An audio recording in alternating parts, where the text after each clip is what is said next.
सल्लल्लाहु अलैहि वसल्लम उनसे बड़ी और उनसे ऊंचा तो हम मुसलमानों के लिए कुछ भी नहीं है। हजरत बल में जो हुआ वो गलत था, उनको वो वोट सेक्शन 295A के under, because this is blasphemy for us.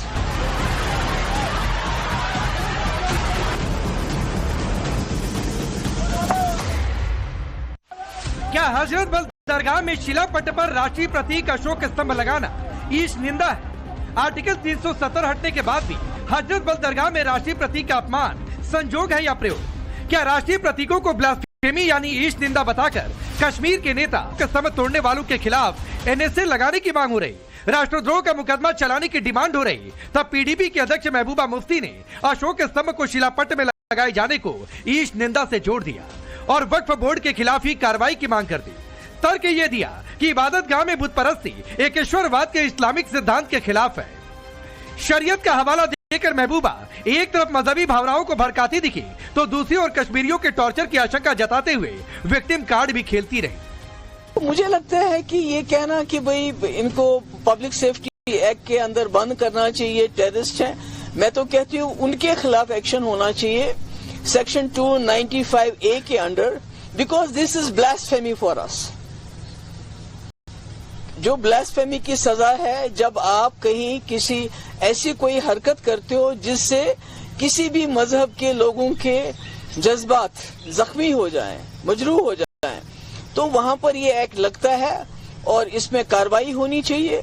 मैं उमर अब्दुल्ला साहब से भी गुजारिश करूंगी कि जो अवकाफ है वो इसमें रिस्पॉन्सिबल है। पहले ही कश्मीरियों को टेररिस्ट माना जाता है, उनको टेररिस्ट की नजर से देखा जाता है। पहले ही हमारे हजारों के तादाद में हमारे लोग जेलों में, तो अब आप दोबारा मौका मत दीजिए इनको कि यहाँ दोबारा क्रैकडाउन करके हमारे लोगों को ये दोबारा इनको जेल में डालने का मौका गिराने वाले हमें टॉलरेंस का पाठ पढ़ाएंगे। बुत परस्ती या आइडल वर्शिप इस्लाम में सबसे बड़ा शिर्क माना जाता है। कल जो भी हजरत बल दरगाह में हुआ उसकी पूरी जिम्मेवारी वक्फ बोर्ड पे आती है और बजाय इसके कि आप माफी मांगे, आप चाहते हैं कि इन इनोसेंट कश्मीरीज पे एक एंटी टेरर लॉ लगे और पुलिस इनको PSA के अंडर अरेस्ट करे। तो मेरी जो यहाँ अथॉरिटीज हैं उनसे यही अपील होगी कि सबसे पहले आप इन्हीं लोगों को बुक करें जिनने जानबूझ के यहाँ के लोगों को प्रोवोक करने की कोशिश की, उनके रिलीजियस सेंटिमेंट्स के साथ खिलवाड़ किया और यहाँ ब्लास्फेमी इंसाइट की। इस विवाद से न सिर्फ PDP बल्कि नेशनल कॉन्फ्रेंस को भी अपनी पुरानी भड़काऊ चालें चलने का मौका मिल गया। जूनियर से लेकर सीनियर अब्दुल्ला भी महबूबा की लाइन पर चलते दिखे, कह रहे कि सरकारी प्रतीकों का इस्तेमाल सिर्फ सरकारी कार्यों के लिए होता है, इबादत गाह इसके दायरे में नहीं आते। तो वहीं बीजेपी सांसद गुलाम अली खटाना ने इन नेताओं पर मुसलमानों को बदनाम करने का आरोप लगा दिया। हजरत बल में जो हुआ वो गलत था, उनको वो बोर्ड लगाना नहीं चाहिए। समझ आती है कि इनको समझ आनी चाहिए कि यहाँ के लोग ये बर्दाश्त नहीं करते, हम अमन पसंद है और हम अमन पसंद ही मैं ये समझता है कि इनको ये समझ जाना चाहिए ये गलत है, ऐसे काम करने नहीं चाहिए। उस पत्थर पे एम्बलम लगना चाहिए था या नहीं लगना चाहिए था, पहले तो वो सवाल बनता है। मैंने अभी तक किसी भी मजहबी दायरे में किसी भी फंक्शन में इस तरह का एम्बलम का इस्तेमाल होते हुए नहीं देखा है। तो क्या मजबूरी बनी थी कि हजरत बल के इस प्रोग्राम इस पत्थर पे एक तो एम्बलम इस्तेमाल और फिर पत्थर लगाने की क्या जरूरत थी? उमर अब्दुल्ला साहब कश्मीर के लोगों को ब्लड शेड की तरफ लेना चाहते हैं, तबाही की तरफ लेना चाहते हैं। उन्होंने यही करा है पिछले 30-35 साल कश्मीर में। आज कश्मीर के लोग आगे बढ़ रहे हैं। क्या ये इबादत गाह के अंदर था? क्या ये नेशनल एम्बलम है? जहां भी सरकारी पैसा लगता है वहां ये चिन्ह लग सकता है और इसको जो मिसक्रेंट्स के द्वारा इसकी बेहुरमती की गई उसके खिलाफ कार्रवाई होनी चाहिए। महबूबा हो या उमर, दोनों ही नेता हर बार कश्मीरियत और धार्मिक भावनाओं के नाम पर दिल्ली पर निशाना साधते हैं, लेकिन सच्चाई यह है कि अशोक स्तंभ भारत की अस्मिता और गौरव का प्रतीक है। ऐसे में सवाल ये है, क्या महबूबा और उमर अब्दुल्ला को राष्ट्रीय प्रतीकों से दिक्कत है या फिर सिर्फ सियासत चमकाने का बहाना चाहिए? इन सवालों के बीच पुलिस का एक्शन भी जारी है। अशोक स्तंभ वाली पट्टिका तोड़ने के मामले में करीब 50 लोगों के खिलाफ एफआईआर दर्ज की गई। वायरल सीसीटीवी फुटेज के आधार पर इनकी पहचान की गई। बताया जा रहा है कि कुछ लोगों को हिरासत में लेकर पूछताछ भी की जा रही है, लेकिन विपक्षी पार्टियां ताल ठोक कर एक ही बात कह रहे हैं कि किसी भी फाउंडेशन स्टोन पर अशोक का एम्बलम लगाया ही नहीं जा सकता। किसी भी फाउंडेशन स्टोन पे अशोक का एम्बलम लगाया ही नहीं जा सकता है। हाँ, ये जरूर है जिस तरीके से कुछ लोगों ने वहां पे एम्बलम को मिटाने की कोशिश की वो गलत की, लेकिन साथ साथ जिस मंत्री ने वो फाउंडेशन स्टोन लगवाया था उसकी भी गलती है।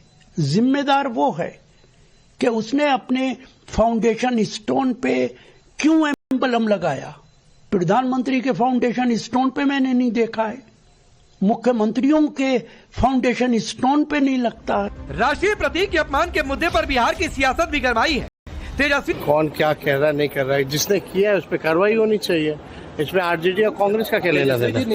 और बिहार और राष्ट्र का प्रतीक अशोक स्तंभ को जिस तरह अपमानित करने का काम कश्मीर में किया और महागठबंधन के लोगों ने ये कहा कि ये मामूली बात है, ये अत्यंत ही दुर्भाग्यपूर्ण है। चिंता का विषय है कि राष्ट्रीय जनता दल लालू जी का परिवार इसको मामूली बात कर रहा है। सवाल है कि मजहब के नाम पर क्या राष्ट्रीय प्रतीक अशोक स्तंभ का भी विरोध होगा? वोट बैंक के नाम उनको वो बोर्ड लगाना नहीं चाहिए। समझ आती है कि इनको समझ आनी चाहिए कि यहाँ के लोग ये बर्दाश्त नहीं करते। हम अमन पसंद है और हम अमन पसंद ही मैं ये समझते हैं कि इनको ये समझ जाना चाहिए ये गलत है, ऐसे काम करने नहीं चाहिए।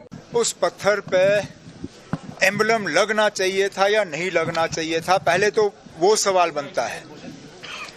मैंने अभी तक किसी भी मजहबी दायरे में किसी भी फंक्शन में इस तरह का एम्बलम का इस्तेमाल होते हुए नहीं देखा है। तो क्या मजबूरी बनी थी कि हजरत बल के इस प्रोग्राम इस पत्थर पे एक तो एम्बलम इस्तेमाल और फिर पत्थर लगाने की क्या जरूरत थी?